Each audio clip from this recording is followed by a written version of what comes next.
I'd like to introduce our presenters. Jamie Lopez is a registered dietitian nutritionist at God's Love We Deliver with a special interest in nutrition education and oncology nutrition. Jamie is bilingual and provides nutrition counseling in both English and Spanish. She received her Master's of Science in Nutrition and Dietetics degree and completed a 1,200-hour dietetic internship at New York University. Ronnie Fortunato has more than 15 years of experience as an inpatient and outpatient dietitian and as a nutritionist in adult medical day treatment and HIV day treatment. Ronnie was the administrator of the Clinical Nutrition Research Unit at Strain Cancer Prevention Center and a study coordinator at Weill Cornell Medical College. Currently, as a nutritionist at God's Love We Deliver, Ronnie assesses and counsels clients with cancer, HIV and AIDS, as well as over 200 life-altering medical conditions. God's Love We Deliver is the New York City metropolitan area's leading provider of nutritious, individually tailored meals to people who are too sick to shop or cook for themselves. Founded in 1985, when one woman began delivering food on her bicycle to a man dying from AIDS, God's Love now cooks 6,600 meals every weekday, delivering them free of charge to clients living with life-altering illnesses in all 5 boroughs of New York City and neighboring counties. Thank you so much, Ronnie and Jamie, for joining us. All yours. Thank you for having us. Okay. Excellent. Good afternoon, everybody, and thanks again for joining. I'm Ronnie, and I'm here with my colleague, Jamie. So, as you know, we're registered dietitian nutritionists at God's Love We Deliver, and we serve people with a large variety of illnesses, including all types of cancer. We're participating with SHARE today to discuss nutrition tips for managing breast and ovarian cancers. So we'll be talking for about 30 to 45 minutes, and then at the end there will be time for Q&A. So we're going to be talking today about the important role that nutrition plays in managing your illness, your symptoms, and your overall well-being. So our focus is going to be on the benefits of a plant-based diet, superfoods to include in your diet on a regular basis, healthy fats to include in your diet, and foods that help keep your bones strong. Nutrition plays an important role in every aspect of life. Your diet is important not only during periods of intense treatment, but also during recovery and throughout the rest of your life. Lifestyle and eating choices can help the body's repair processes. And as you move further away from treatment, your focus may shift to preventing recurrence. So today, we're going to focus on your nutritional needs as both patients and survivors, promotion of overall health, and your well-being and prevention of tumor regrowth. So I'm going to turn it over to Jamie now, where she'll start talking about the benefits of a plant-based diet.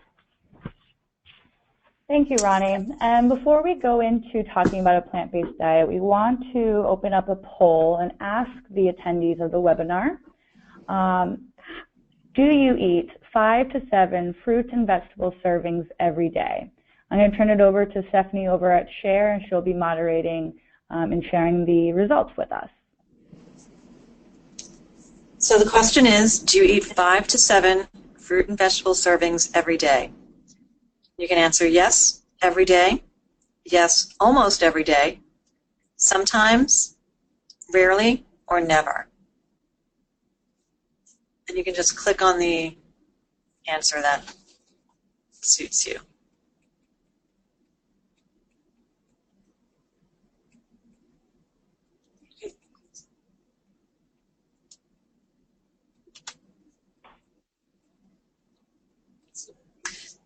So most people are saying that they sometimes eat 5 to 7 fruits and vegetable servings. 33% say they rarely eat 5 to 7 fruit and vegetable servings every day. And 8% say yes, almost every day. Okay, back to you. Excellent. Okay, great. And so now we're going to talk about a little about plant-based diet and how it can help us fight cancer. So cancer treatments focus on destroying cancer cells and preventing cancer growth or shrinking tumors. Some treatments, like immunotherapy, work to strengthen the immune system to fight cancer. Plant foods have chemical properties in the form of antioxidants, vitamins, minerals, and phytochemicals that imitate these effects, and that it aids in the destruction of cancer cells, prevents pathways that lead to tumor growth, and strengthens your immune system. So research has shown that diets high in plant-based foods reduces the risk of cancer and strengthens cancer treatments. So plant foods include what's pictured here on this plate on the slide. Going clockwise, we have fruits, we have seeds and nuts, vegetables, beans and lentils, grains, and starchy vegetables. All of these foods are high in fiber.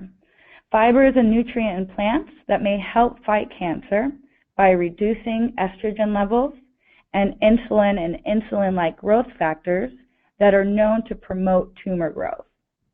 Plants are also high in antioxidants and phytochemicals that work in multiple ways to fight cancer.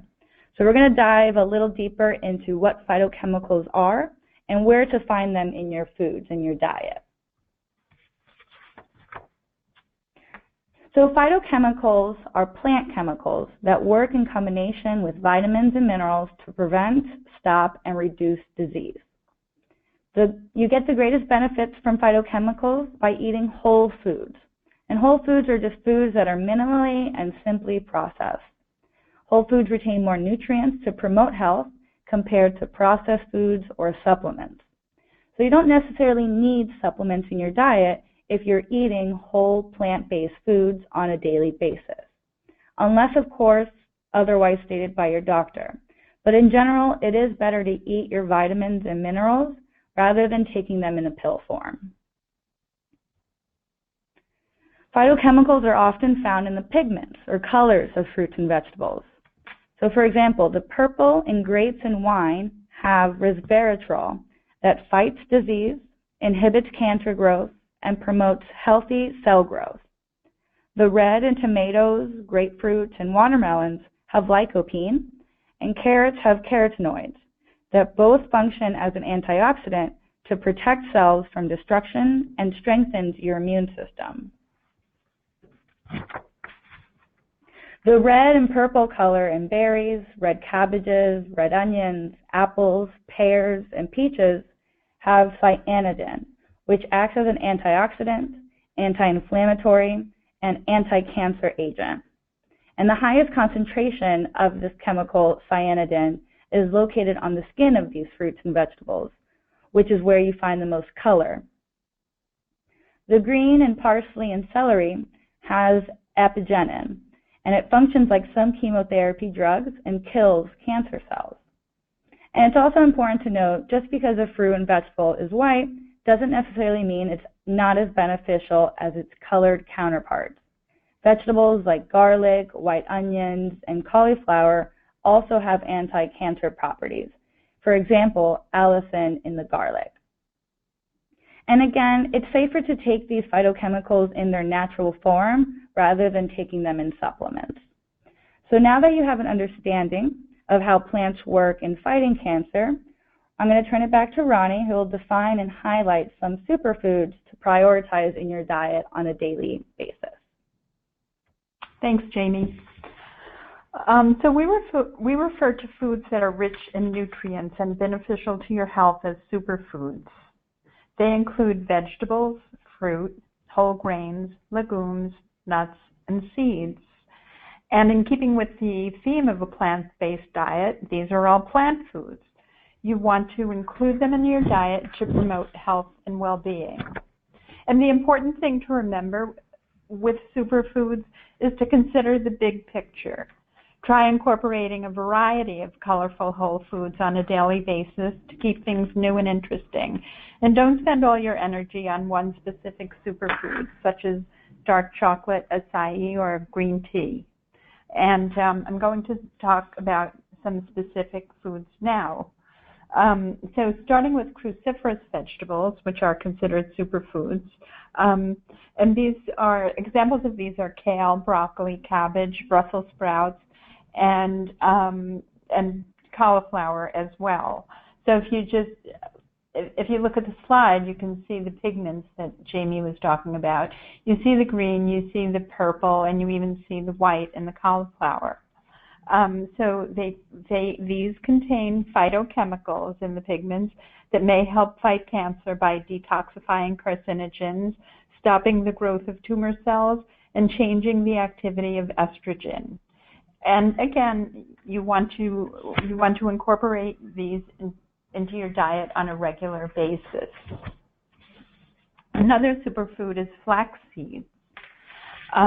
Flaxseed has shown promise as a food that reduces the risk of breast cancer and thus possibly a recurrence. They have two compounds that are thought to be effective in this regard. The first is lignans, a phytoestrogen, which is derived from plants and mimics human estrogen, and ALA, or alpha-linolenic acid, which is an omega-3 fat. And I'm going to talk more about those later. But to get all the benefits of the seeds, you want to make sure to grind them. You can either purchase them ground or you can grind them yourself with a spice grinder. And once you have ground them, you can sprinkle them on foods like yogurt or oatmeal. And you want to store these in the refrigerator or freezer for up to 6 months. So either the whole seeds or the ground seeds, you do want to store in a cold environment. And now a little bit on soy, which is also considered a superfood, but it's been controversial, and it's been studied a great deal. So in one of the key human intervention studies on soy protein, results were grouped by the amount of soy consumed and showed a dose-response relationship between decreasing risk of breast cancer with an increased soy food intake, translating to a 16% risk reduction per 10 milligrams of soy isoflavone consumed. So moderate soy protein consumption of 5 to 10 grams daily shows the most cancer for breast cancer. It shows the most promise for breast cancer patients. But just going back to the dose response, so it was telling us that the more soy, up to 10 grams daily, increased soy leads to decreased risk. And so the soy products high in isoflavones have been found to have anti-carcinogenic effects in preclinical studies, and they're associated with cell death, estrogen levels, and reduced angiogenesis. Excuse me, a meta-analysis of 5 prospective cohort studies found that consumption of soy protein and isoflavones after breast cancer diagnosis was associated with a 26% reduction in recurrence. And here there's some nuance with respect to pre versus postmenopausal women, with positive effects shown more among postmenopausal women. Additionally, positive effects have been seen for those with estrogen receptor positive tumors. Estrogen receptor positive tumors. Thus, more research really is needed. But the conclusion with what's been studied to date is that soy doesn't have to be avoided, and in some groups it can prove beneficial. But because of the concerns over the estrogenic nature of soy products, women with a history of breast cancer should certainly discuss soy foods with their oncologist. I also want to note here that overly processed soy-based meat substitutes are high in isolated soy proteins and other ingredients that may not be as healthy as less processed soy products, which are, for example, edamame, which is the actual soybean, tofu, tempeh, and soy milk. So these are actual soy products. They're considered whole soy products versus something, again, that might be a meat substitute, which you may come across in so-called vegetarian restaurants. That's it right now for soy. And I'm going to switch the focus to fats. So as I'm sure you know, fat is found in many foods. It's found in meat, poultry, fish, dairy, nuts, and oils. It's even found in some vegetables like avocado. While fat is an important source of energy for the body and aids in the absorption of essential vitamins, all fat is not the same. If you've ever wondered which types of fats are the healthiest, I'm going to let you know now. It's really important to emphasize the healthier fats like monounsaturated and polyunsaturated fat in your diet. And you want to minimize or replace less healthy saturated and trans fats. So just to summarize, healthier fats are monounsaturated and polyunsaturated, and less healthy fats are saturated fats and trans fats. So let's start with the healthy fats. The monounsaturated and polyunsaturated fats can reduce blood cholesterol levels, which lowers the risk of heart disease and helps with your overall well-being. So some examples of these are olive, canola, sesame, sunflower, and safflower oils, as well as peanut butter, nuts, and avocados. And there is a subtype of polyunsaturated fat that is anti-inflammatory, and that's the omega-3 or the alpha-linolenic acid. So the omega-3 fatty acids may benefit the immune system and reduce the risk of metastatic disease. So I'm just going to talk to you a little bit about where you find the specific fats. So monounsaturated fats, again, are found in nuts and nut oils and nut butters. So they're found in olive, canola, and safflower oil, also, again, in avocado. Polyunsaturated fats come basically in two types, omega-3s and omega-6s. So some polyunsaturated fats are sunflower, corn, and sesame oils. But the omega-3s, which are considered the healthier polyunsaturated fats, are found in fatty fish like salmon, tuna, herring, mackerel, and sardines. And they're also found in nuts and seeds. Two good sources, again, of the omega-3s are walnuts and flax seeds. So as I mentioned, the omega-3s are polyunsaturated, and they're anti-inflammatory. So being anti-inflammatory, they may benefit the immune system and reduce the risk of metastatic disease. I mentioned some good sources, and I also want to add some seed sources. So not only the walnuts and the flax seeds, but also hemp or chia seeds. The chia seeds are very popular these days, and you can find them in a lot of supermarkets, and they're actually very tasty. They can add a little, they can add some omega-3s and just a little crunch to your yogurt or your oatmeal. And as I mentioned earlier about flax seeds, you can sprinkle them on foods like yogurt, salads, oatmeal, or cereals. And by doing so, you're not only increasing the amount of omega-3 in your foods, but you're also increasing the protein content of what you're eating. And Jamie's going to talk a little bit later about protein, but I do want to make an important note on omega-3 fatty acids, and that is that the supplements don't provide the same benefits as eating the whole food that contains the omega-3s. So what's important really is eating not only the whole food, but just making sure your balance of omega-3s, the balance is greater than the omega-6s. And you do that simply by eating plenty of omega-3 fats. Now, less healthy fats are the ones you want to limit in your diet. So these are saturated fats and trans fats.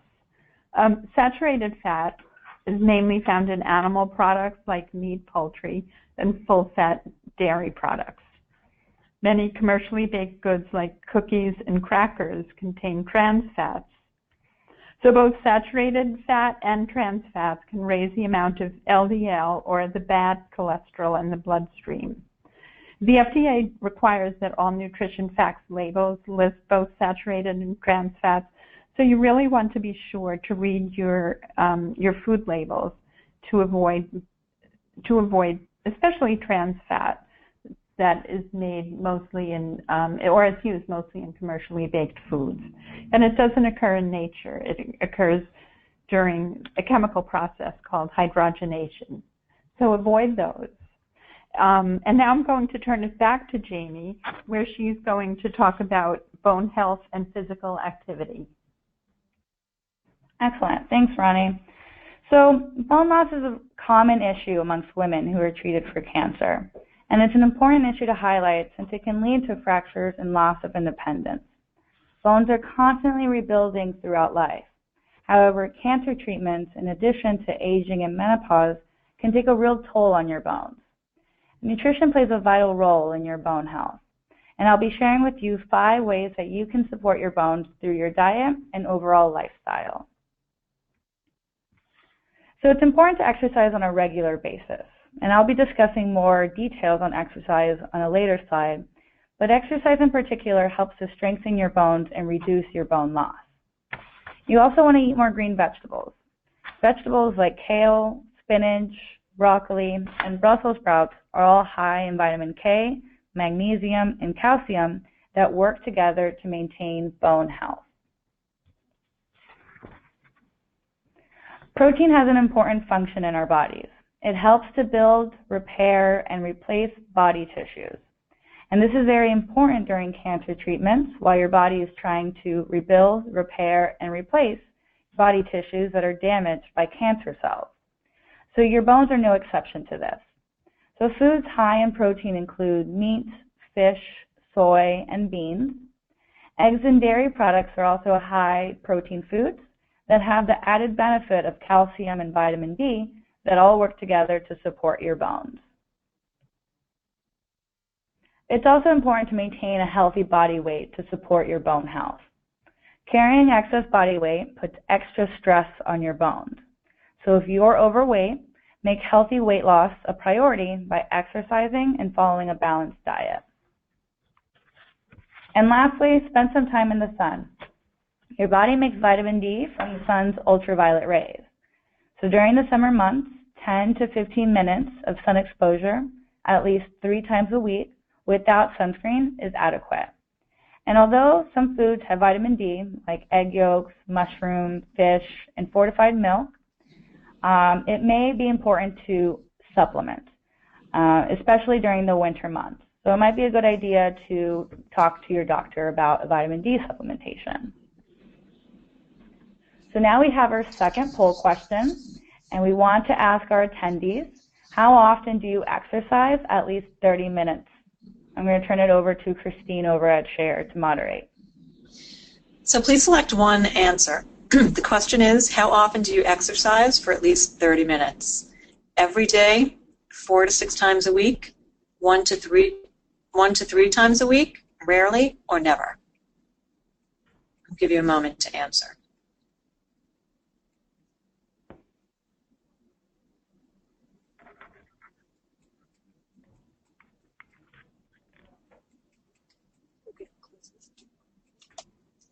So it looks like 8% of the participants say they exercise 30 minutes every day.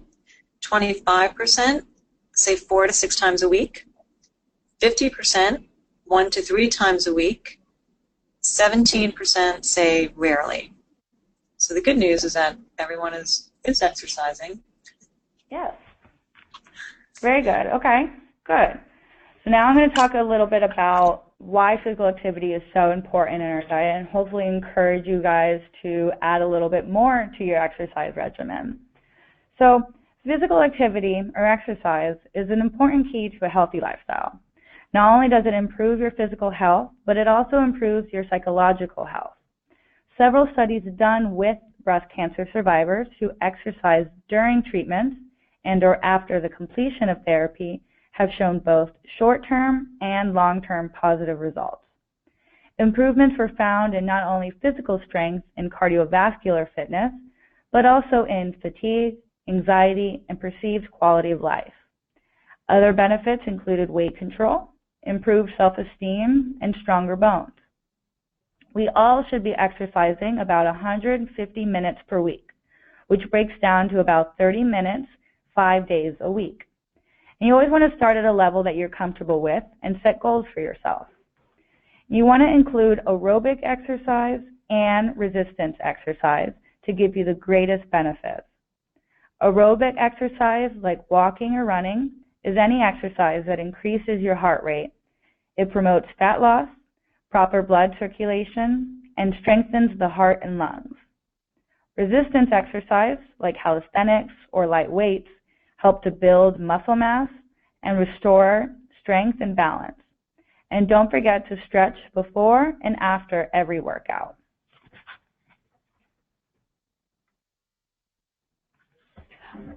Ronnie's here again, and I just want to show you what a picture of a healthy plate looks like. So this is it, but it's also a summary of what we talked about today. So in large part, we talked about a plant-based diet, and you may notice that a full 3/4 of this plate is made up of plant foods. So you see, starting from the bottom left, you see the fruits, vegetables, moving around to whole grains. And we also discussed fats, which ones are helpful and which to avoid. And you can see in the upper left, we're talking about using healthy oils like olive and canola for cooking or on salad.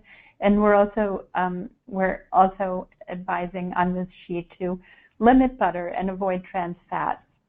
So similar to what we talked about today. And speaking of which fats to avoid, we want to avoid many saturated fats in our protein foods. So those are the foods at the bottom right. And instead select fish and poultry or beans and nuts as our sources of protein. And we, as a reminder, protein is important for bone health and just other restorative activities in the body. Then we have water to keep us hydrated. Something that we didn't really talk about, but I want to just mention now how important it is to stay hydrated, especially, I'm going to say, during treatment, but always. But during treatment, you really want to, just keep washing everything through your body. And finally, we have our running man who's reminding us to get our exercise. So he's running someplace around the bottom of the plate, but he is reminding us to get our to get our exercise for the day. And all these things can help in managing your illness, but also in preventing recurrences. So there are two, based on everything that we've said today, and additional research that we've done, there are the two most important things that you can do to reduce your risk of recurrence are eating 5 to 7 servings of fruit and vegetables daily. And as a reminder, you want to include variety in your choices and keep them colorful. So remember your pigments and your phytochemicals. Second, you want to get regular physical activity for 30 minutes, 5 days a week. These are the two most important things that you can do. And I just wanted to mention that in a study of 3,000 women, it was found that eating a minimum of 5 servings of vegetables and fruits daily, combined with getting regular physical activity, reduced the risk of occurrence by 50%. And this benefit is seen whether you are lean or overweight. And turning it back over to Jamie now. Yeah, so I kind of want to wrap it up in this slide. We really hope that this presentation empowered you to make some changes to your diet to support your overall well-being. And our biggest takeaways are listed here on the slide. We want to encourage you to be physically active on a regular basis, increase your intake of fruits and vegetables and overall plant-based foods that include your healthy fats such as your omega-3s in fatty fish, for an example. You want to avoid weight gain during and after treatment and try to achieve and maintain a healthy weight throughout your life. If you're a smoker, seek help in trying to quit and reduce your alcohol consumption. And this presentation was based on our nutrition publication book, Every Bite Counts, Nutrition Tips for Breast Cancer Survivors. These booklets are available to order for agencies and individuals at no cost. They are also downloadable on our website, glwd.org. You can feel free to contact us here at God's Love We Deliver via email or by phone as listed here on the slide. Okay. Now we can open it up to our questions, and we'd be more than glad to help answer them. Thank you. And quickly, we do have our resources back here if you guys do want to take a look at the research that we read to accumulate the slide. Thank you, Jamie. Thank you, Ronnie. Sure. So we have a few questions. So there's a question about sugar. Some people say that sugar feeds cancer. What's your opinion on sugar? How much sugar should we be eating, or should cancer patients avoid sugar altogether? So this is definitely an interesting question. It's definitely a hot topic in the cancer research world. Some background on sugar. Sugar and carbohydrates in our body is used to fuel all of our cells. And that does include cancer cells. The biggest or most form of energy that all of our cells prefer is sugar, and cancer cells is no exception to that. But it's important to realize that we do need carbohydrates and sugar in our diet, and it's really more about how much sugar that we're consuming. So the more sugar and diets high in sugar and carbohydrates can kind of create a very stressful environment in our bodies, and it can promote inflammation in our bodies that can cause harm to all of our cells in addition to cancer cells. So it's really not completely avoiding sugars, but it's more about having more complex carbohydrates in the form of, for example, fiber and whole grains and fruits and vegetables. So just to follow up to that, so what's sort of a healthy or a safe amount of sugar to eat? And they're really... Yeah. No, I was just going to say, if you were going to talk in grams, can you tell us like how much that is, maybe in teaspoons or tablespoons? See, it's difficult to answer that because there really is no specific amount that is really safe to say. Everyone is very individualized in their body and their shape and their size. So if you do want specific amounts, it would be better for the individual to go seek out a dietitian to get a specific number.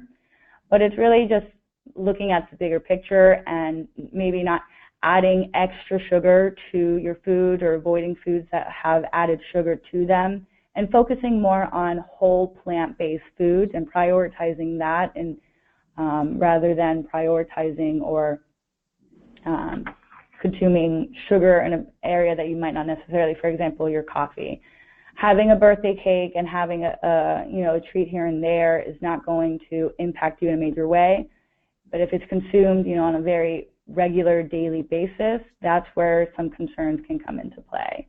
But avoiding just high sugary foods such as soda or sugar-sweetened beverages is a good idea in the general sense.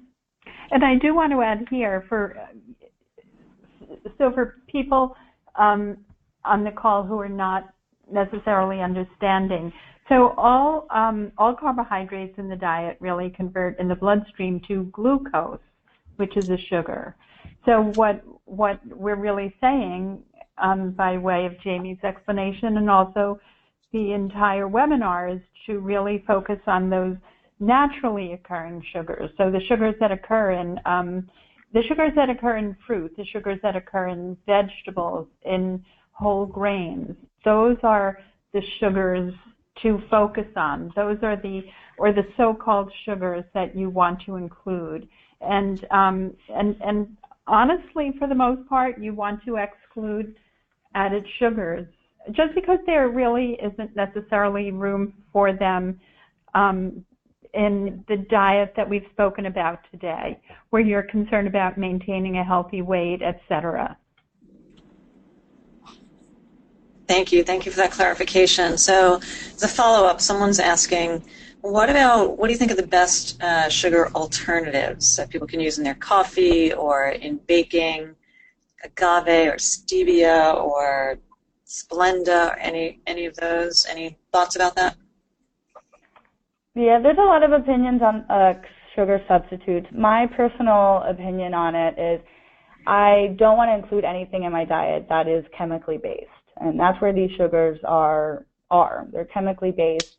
In my own coffee or I just minimize, I use raw natural sugars that are less processed, so the brown sugar is always my go-to. And I just use a little or a less amount. So even just picture trying to quantify what a little amount, thinking of the raw sugar packets, I use half of that in my coffee. So I prefer more natural sources of sugar than chemically based sugars. And I agree with Jamie wholeheartedly on the sugar substitutes. But then there are a couple of other naturally occurring sugars that you can use as well. For example, you can use honey as a sweetener or maple syrup. Mm-hmm. So if you're trying to agave, yes.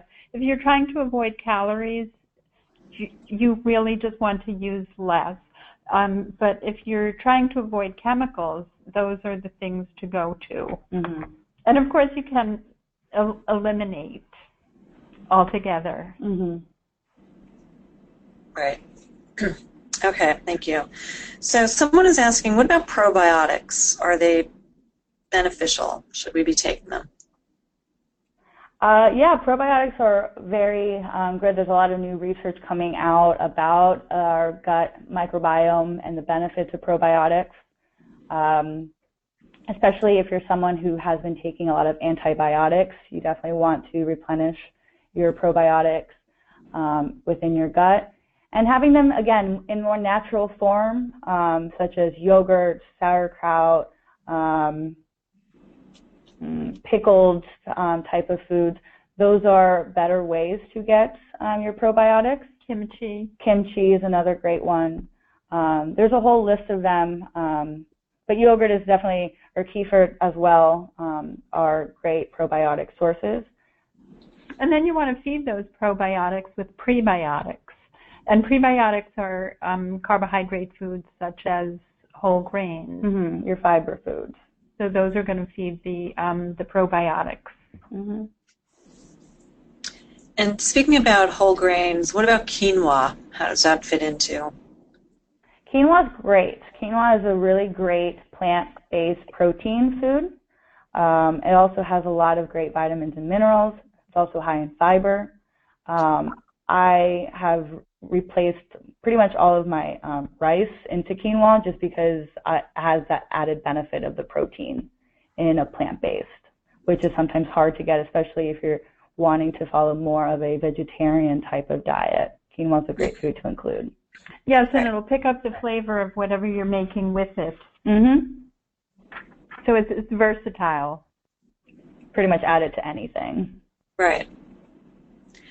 So someone is asking, how many ounces is a serving for fruits or vegetables? I would say it doesn't go by. We don't look at ounces. We just look at size. We might say one small apple is a serving, or we might say a half cup of berries is a serving. So yeah, a cup of cooked vegetables is a serving, or a half a cup of raw vegetables is a serving. Great. So it's not ounces because there's different amounts of water in each. Mm-hmm. So also following the plate concept really helps kind of deciphering your serving sizes for your fruits and vegetables. Okay. That I have. Great. So someone's asking if you have any resources that include easy recipes so that people can begin increasing their consumption of these healthy foods. Yeah, we actually have partnered up with Cook for Your Life with Anne Ogden Gaffney. Yes, she's a really great supporter.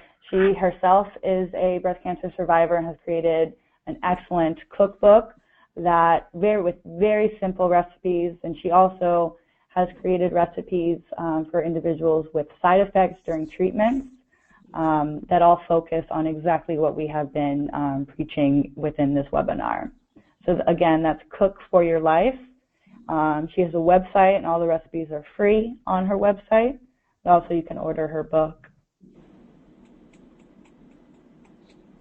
Great.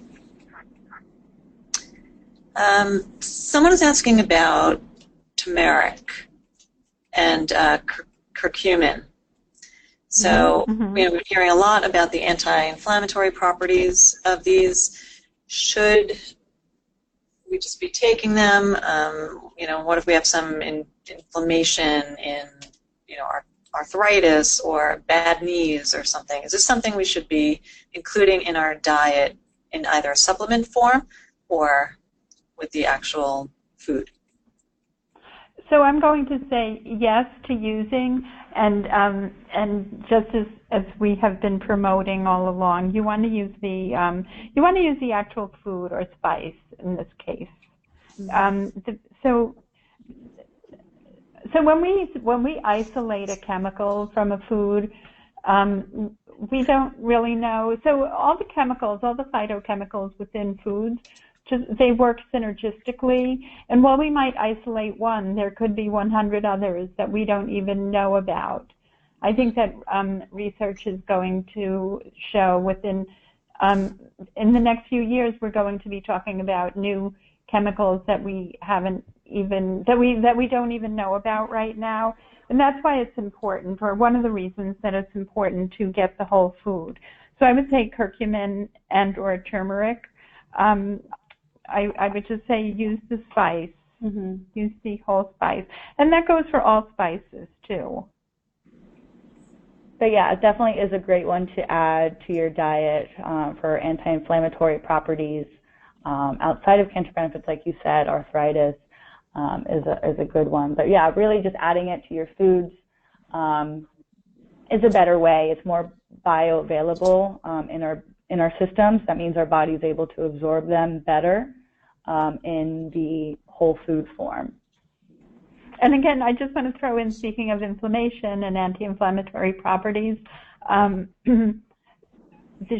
sugar in the diet is pro-inflammatory. It does cause inflammation.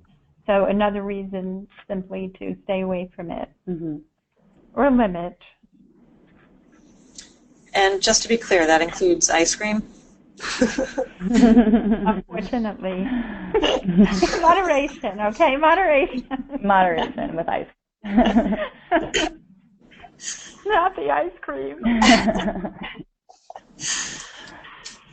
So someone's asking about coffee. What about coffee? Is it okay? Yeah, we got a great question earlier about coffee and non-dairy creamers. And coffee is a great antioxidant. It's a plant food. It comes from plants. And the only really concern with coffee is if you have trouble sleeping. We advise not to have it after 2 p.m. But, having it, with your breakfast to wake up, it helps increase your fluid intakes. It's not a diuretic, like very much a common belief of coffee. It is not. So if you enjoy coffee, yes, have it. It's great. I have it every day to wake me up. And with non-dairy creamers, Ronnie can talk a little bit about that. So there are different types of non-dairy creamers. There are the your standard non-dairy creamers that have been around for a long time, like Coffee Mate or Cremora, I'm going to say a no to those. I'm just going to give those a thumbs down.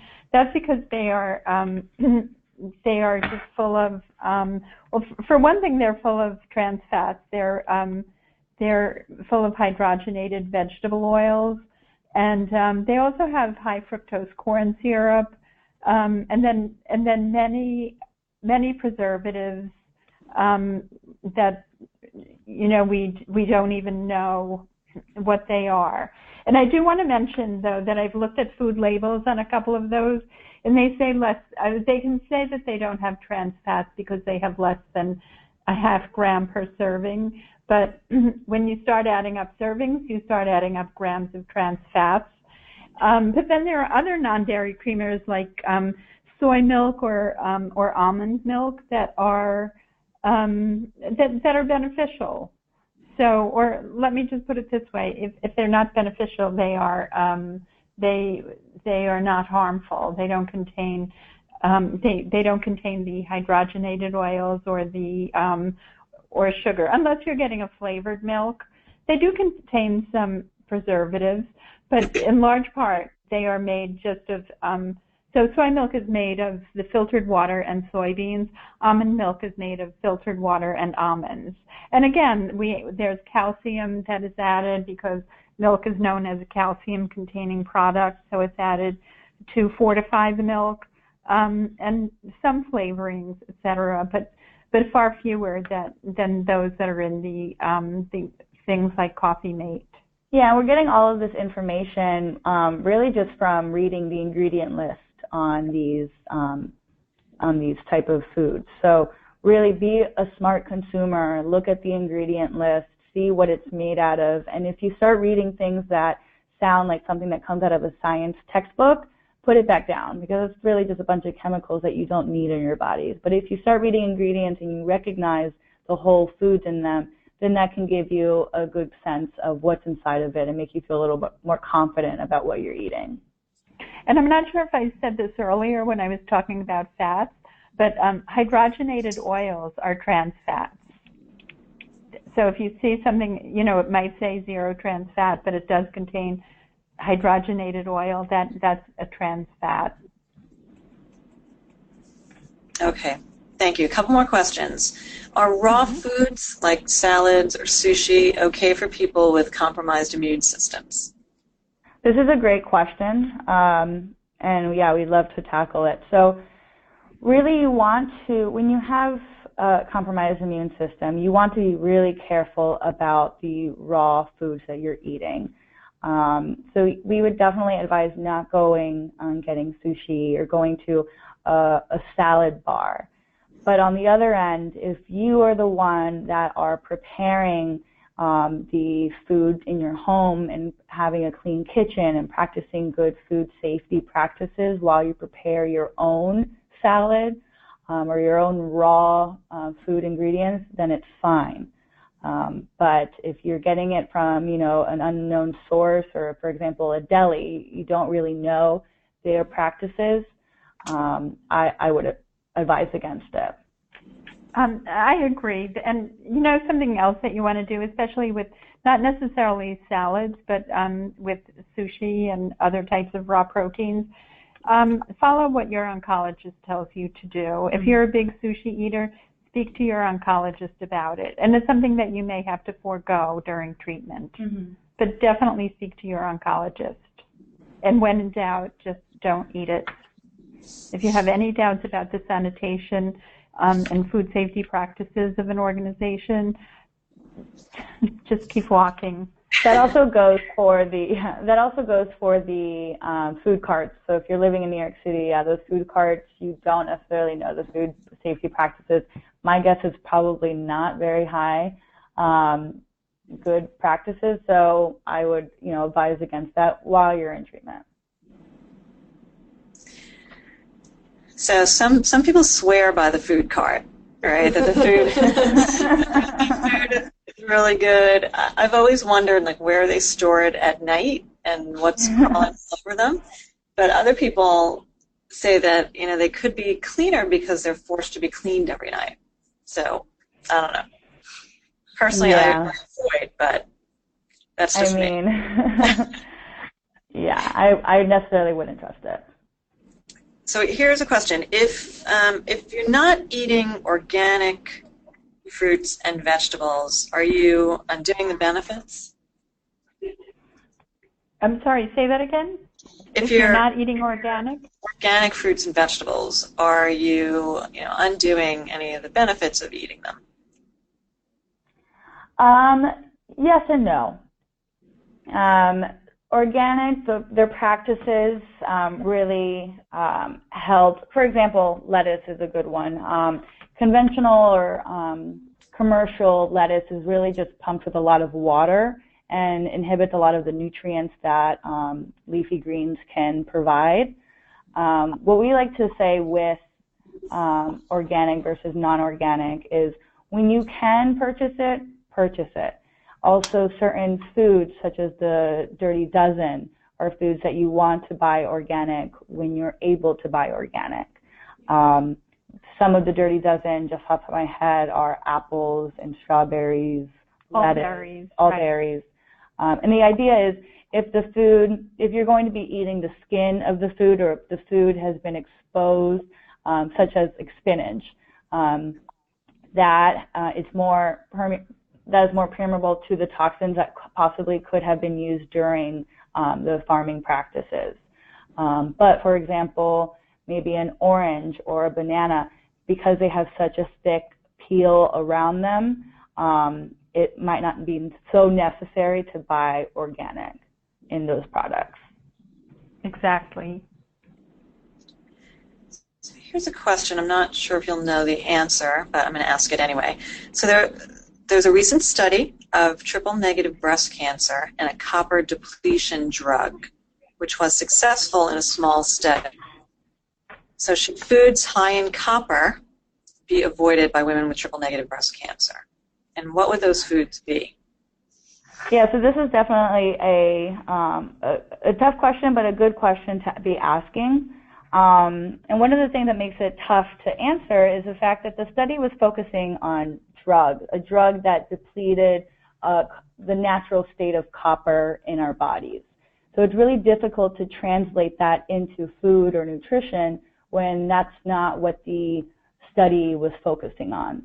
It definitely will be interesting in the future having more studies looking at copper foods, but right now it's hard for us to answer that with no research to back up our answer. But it's a question that I'm glad you asked in advance, because we were able to look into it a bit. And this study actually took place here in New York at Cornell, and it was a phase 2 clinical trial.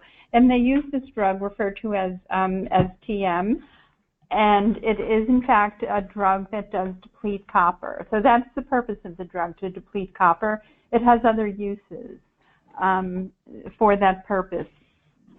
And what this drug really did during the time of the study was to I guess what it did, and this was known about the drug in advance, was that it prevented angiogenesis. It prevented blood vessels from forming that would feed the tumors. And I just want to I just want to let you know, I want to let you all know that in this study, the largest effect was seen in triple-negative patients.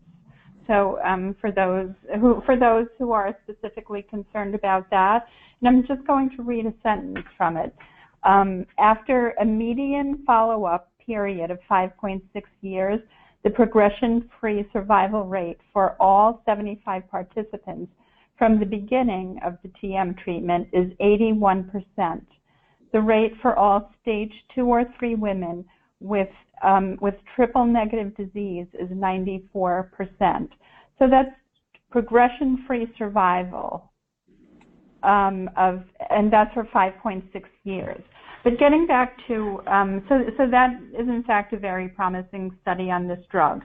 But getting back to what Jamie said, it is difficult to it's difficult, if not impossible, to separate the effects of of a drug from the effects of food that is occurring, it occurs quite frequently, or the existence of copper in foods occurs quite frequently. I do want to tell you which foods are high in copper. So a lot of organ meats are high in copper, but nuts and seeds are also relatively high in copper. And I know we spent a large time today talking about nuts and seeds, and we are very pro vegetables, nuts and seeds, all plant-based products. So it's very hard to find a copper depletion here, let's just say here in the U.S., because copper is so widely available in foods. So there is a big difference between the food where there's a big difference between not eating copper or copper-containing foods and using a drug that is specifically pulling the copper out of your system. And at this time, we cannot say that we really can't make a judgment on that. I would say at this time, not enough research to say. But that's just a little bit of background on the study. And we do, again, thank that person for bringing this to our attention. Well, thank you for your research in it. So just one last question. People are wondering, are there any particular foods that are especially important for women first with ovarian cancer or metastatic breast cancer? Should they be focusing on any foods in particular, or is it more about a varied diet? It's about the varied diet and the varied diet of plant-based foods. Just like we had mentioned, the phytochemicals are what really helps treat and prevent cancer growth, and that goes across board of all cancers. So getting a variety of these certain type of foods. And again, it's not foods that you have to go to an exotic food store to get. You know, these are your cabbage, your broccoli, your Brussels sprouts. Getting flax seeds are in a common grocery store. So these really aren't foods that are very, hard to reach. Sometimes people don't like that answer because it's too simple. But it really is as simple as just eating more variety of your fruits and vegetables that really help, in addition to your cancer treatments, help fight this cancer.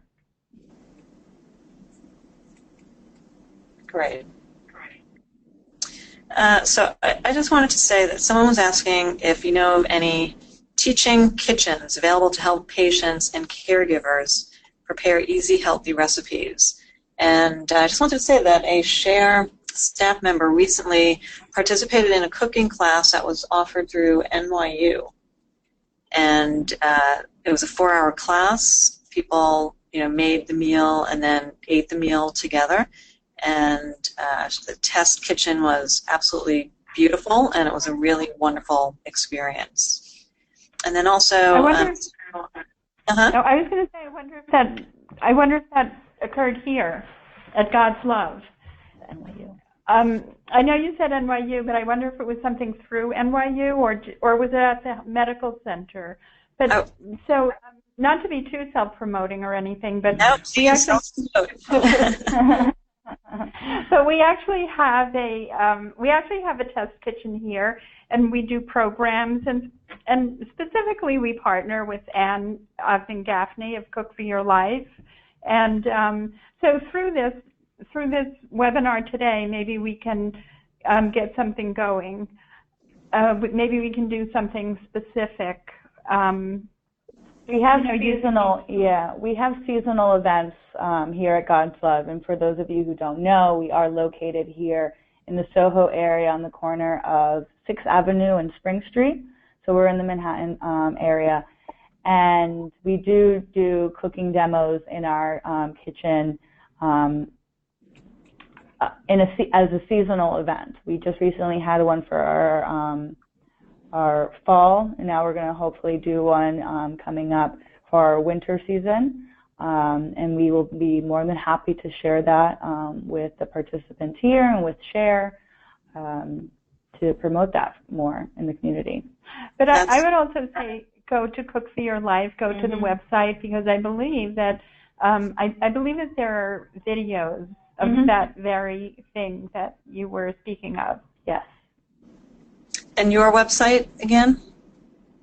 It's glwd.org, and GLWD as in God's Love We Deliver .org. Fantastic. So thank you so much. We are out of time. But I'd like to thank Jamie Lopez and Ronnie Fortunato for an informative program. Thank you to everyone My who pleasure. participated. Thank you for taking the polls. And if you wouldn't mind just filling out an evaluation at the end of the webinar, it'll just take a minute, and that helps us in preparing new programs for you.